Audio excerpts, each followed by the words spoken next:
নমস্কার, নতুন দিগন্তের একটি নতুন ভিডিওতে আপনাদের সবাইকে সুস্বাগতম। আমার আজকের রেসিপি চিকেন বিরিয়ানি। আমি চিকেনটা ম্যারিনেশন করে নিয়েছি নুন, হলুদ, গরম মশলা, গোলমরিচ আর কাশ্মীরি মির্চ দিয়ে। আমি ম্যারিনেশন করে 2 ঘন্টা মতো ফ্রিজে চিকেনটাকে রেখে দিয়েছি। এবার আমি কড়াইতে অলরেডি পেঁয়াজটা দিয়ে দিয়েছি। পেঁয়াজটা দিয়ে আমি একটু নুন দিয়েছি তেলে, যাতে পেঁয়াজটা একটু নরম হয়ে যায়। আমি এখানে 3টে পেঁয়াজ দিয়েছি, আর আমি হাফ পেঁয়াজ বাটা করেছি। এখানে পেঁয়াজ বাটাটা গ্রেভিটা খুব ডিপ করতে সাহায্য করে, আর টেস্ট তো বাড়াই। ওই জন্য আমি পেঁয়াজ বাটাটা এখানে ইউজ করেছি। পেঁয়াজ বাটাটা এখানে ভীষণ ভালোভাবে ভেজে নিতে হবে, যাতে পেঁয়াজের ওই কাঁচা গন্ধটা একেবারেই যেন চলে যায়, আর খুব সুন্দর একটা গোল্ডেন ব্রাউন কালার আসে। পেঁয়াজ ভাজাটার পরে আমি আদা রসুনের পেস্টটা দিয়ে দিয়েছি। আদা রসুনের পেস্টটাও বেশ খানিকক্ষণ ধরে কষাতে হবে। আদা রসুনের পেস্টটা কষাবার পরে আমি এখানে কাশ্মীরি মির্চ দিয়ে খুব ভালো করে কষিয়ে নিয়েছি। কাশ্মীরি মির্চের কালারটা খুব ভালো আসবে, ওই জন্য আমি এখানে টমেটো জাতীয় টমেটোর সসটা সেখানে ব্যবহার করিনি, কেননা টমেটোর যে টেস্টটা এখানে আসে, ওই টেস্টটা বিরিয়ানির সঙ্গে একদম মানানসই হয় না। আমরা কষা চিকেন করলে টমেটো দিলে মোটামুটি মানায়, কিন্তু এখানে ভীষণ বেমানান। আমি আমার ব্যক্তিগত মতামত এখানে প্রকাশ করছি। গ্রেভিটা আমার অলরেডি হয়ে গেছে। আমি আদা রসুন পেঁয়াজ বাটা দিয়ে গ্রেভিটা বানিয়েছি, আর আমি চিকেনটাকে প্রথমে কড়াইতে দিয়ে হাই ফ্লেমে 3-4 মিনিট নাড়াচাড়া করব। এখানে বড় বড় পিস করা আছে, বিরিয়ানির যে পিস হয় সেই সাইজটা। কষাবার পরে আমি একটু জল দিয়ে এটাকে গ্রেভির মতো করেছি। খুব ড্রাই চিকেন করে বিরিয়ানি কখনোই বানাবেন না, তাহলে বিরিয়ানির যে একটা ময়েশ্চার ভাব থাকে, যে আর্দ্রতাটা থাকে, সেই আর্দ্রতা কিন্তু ওর মধ্যে যদি না থাকে ভীষণ ড্রাই লাগবে, খড়খড়ে লাগবে। ওই জন্য একটু জুসি চিকেন রাখবেন। এবার আমি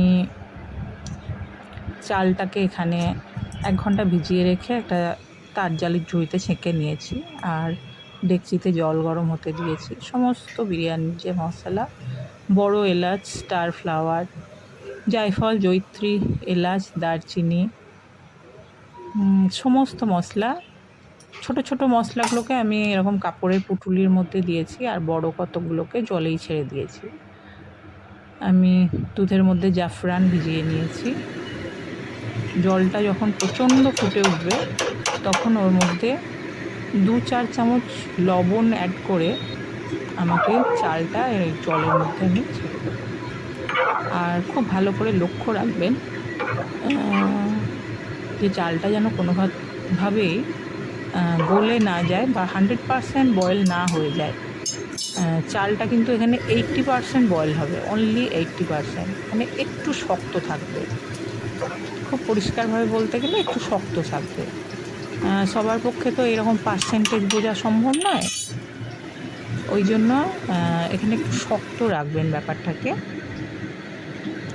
আমি জাফরানটা এখানে ভিজিয়ে রেখেছিলাম দুধে, খুব সুন্দর একটা কালার এসছে। আমি এর ওপর 1 ছিপি গোলাপ জল, 1 ছিপি কেওড়ার জল, আর 1 ড্রপ মিঠা আতর যেটাকে বলে, সেটা আমি অ্যাড করে দুধটাকে গুলে রাখবো। আর মিঠা আতর বা কেওড়ার জল এগুলো কখনো যদি সম্ভব না হয় দেওয়া, তাহলে অ্যাটলিস্ট গোলাপ জলটা দিয়ে দেবেন। গোলাপ জলের সুগন্ধটা না বিরিয়ানিতে প্রচণ্ড ভালো লাগে। আমি পুরো জলটাকে রেডি করে নিয়েছি। আমি মিঠা আতরটা খুব কম দেবেন।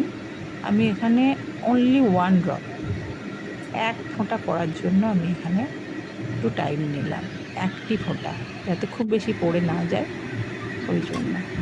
ডেকচির তলার যে চালটা ভাতটা সেটা আমি রেখেছি, আর তার মধ্যে একটা ছোট্ট গোল করে গ্যাপ করে আমি ওর মধ্যে চিকেনগুলোকে লেয়ার বানাচ্ছি।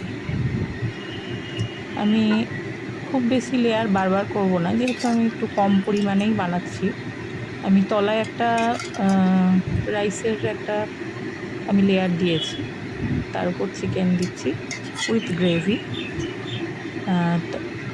চিকেনটা দেওয়ার পরে আমি এর ওপরে একটা লেয়ার তৈরি করব, কিন্তু চিকেনটা দেওয়ার পরে আরও কিছু কিছু জিনিস আমরা দেব, যেমন ভাজা পেঁয়াজ, ব্রাউন করে ভাজা পেঁয়াজ, আর আমার ওই জাফরান ভেজানো জলটা, দুধের যে জাফরান ভেজানো জলটা, আর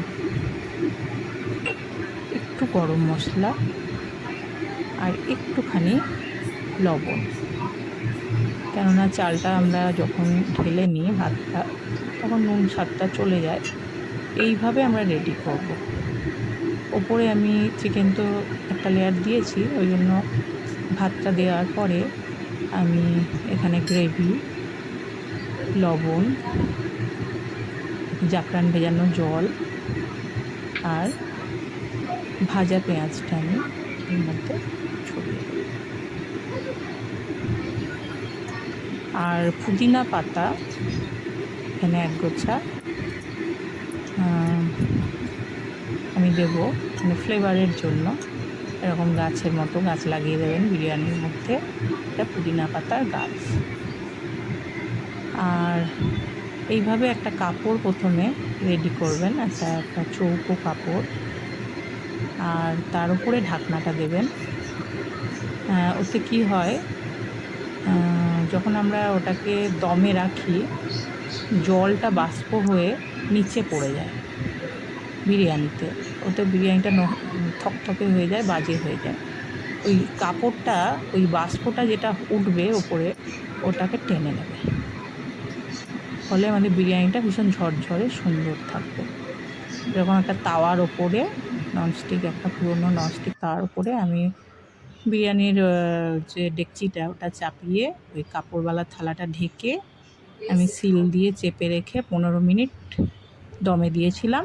15 মিনিট দমে দেওয়ার পর বন্ধ করে, গ্যাস বন্ধ করে আবার 15 মিনিট রেস্টে রেখেছিলাম।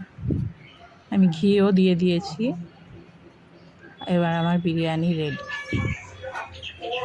খুব সুন্দর একটা ঝরঝরে বিরিয়ানি। পুদিনা পাতার কাজ শেষ, ফ্লেভারটা চলে এসছে বিরিয়ানিতে, ওই জন্য আমি পুদিনা পাতাটা একটু সরিয়ে রাখছি। আর